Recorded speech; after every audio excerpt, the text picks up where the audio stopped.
சரியாகாத சில வியாதி கூட இந்த ஜெபத்துல இயேசுவின் நாமத்தினால் healing in the name of Jesus கர்த்தர் அதை விடுதலையாக்குவார்.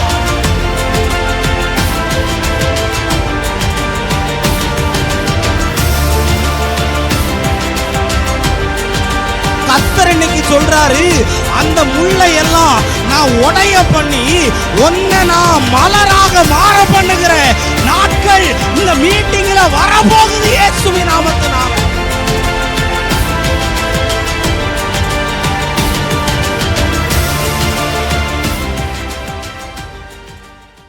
கர்த்தருக்குள் அன்பான தேவ பிள்ளைகளே, ஆண்டவரும் இரட்சகருமாகிய இயேசுவின் நாமத்தில் உங்களுக்கு என் அன்பின் வாழ்த்துக்கள்.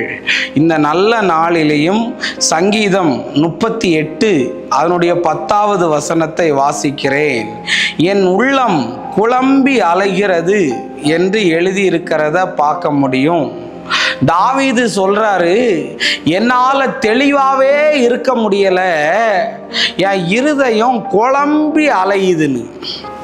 இன்னைக்கு நிறைய பேர் பைத்தியம் பிடிச்சவன் மாதிரி குழம்பி அலைகிறான், குழம்பி திரிகிறவனா இருக்கிறான். அவனால நிம்மதியாவே இருக்க முடிய மாட்டுக்கு. இது ஏன் இப்படி நடக்குது? இதில் ஏன் இன்னும் மாற்றம் வரலை? நான் எவ்வளவு நாள் இப்படியே இருக்கிறதுனெல்லாம் அவனுக்கு பயங்கரமான குழப்பம். தாவீதுக்கு எந்த வழியில் போனால் பாதுகாப்பு இருக்கும்னு தெரியலை. எப்படி நான் ஜெபம் பண்ணேன்னா என் குழப்பம் தெளிவாகும்னு தெரியலன்னு தாவீது தன்னுடைய சங்கீதத்தில் சொல்கிறாரு, என் இருதயம் தெளிவாகவே இல்லை, குழம்பி அலையிறதுன்னு. ஒருவேளை நீ சில காரியத்தை தெரியாம குழம்பலாம், சில காரியத்தை தெரிஞ்சிட்டே நீ புலம்பலாம்.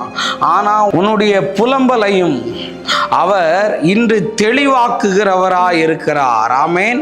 படிப்பை குறித்து குழம்புறையா? வேலையை குறித்து இந்த வேலையை எப்படி செய்யறதுன்னு தெரியலையேன்னு குழம்பிக்கிட்டு இருக்கிறையா? குழம்பிக்கிட்டு இருக்கிறையா?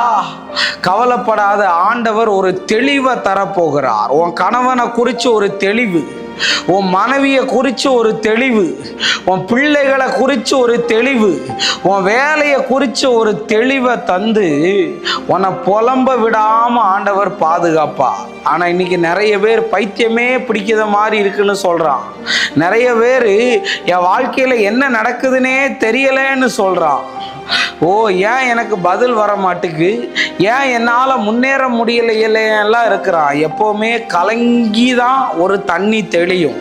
இன்னைக்கு உன்னுடைய இருதயம் எதனாலையாவது கலங்கி போய் குழம்பி போய் புலம்பி போய் இருந்தா என்ன வார்த்தை பாரு, ஆண்டவர் உன்னை தெளிவாக்கி உன்னை ஆசீர்வதிப்பார். உன் வாழ்க்கையில் இருக்கிற புலம்பலையும் கலக்கத்தையும் கர்த்தர் மாற்றுவார். நம்ம ஜெபிப்போம். அன்பான ஆண்டவரே, இந்த நேரத்துக்காக ஸ்தோத்திரம். இந்த குழம்பி அலைகிற இருதயத்தை ஆண்டவர் தெளிவுபடுத்தும். இயேசுவின் நாமத்தில் வேண்டுகிறேன் நல்ல பிதாவே. ஆமேன், ஆமேன். God bless you. கர்த்தர் உங்களை ஆசீர்வதிப்பார்.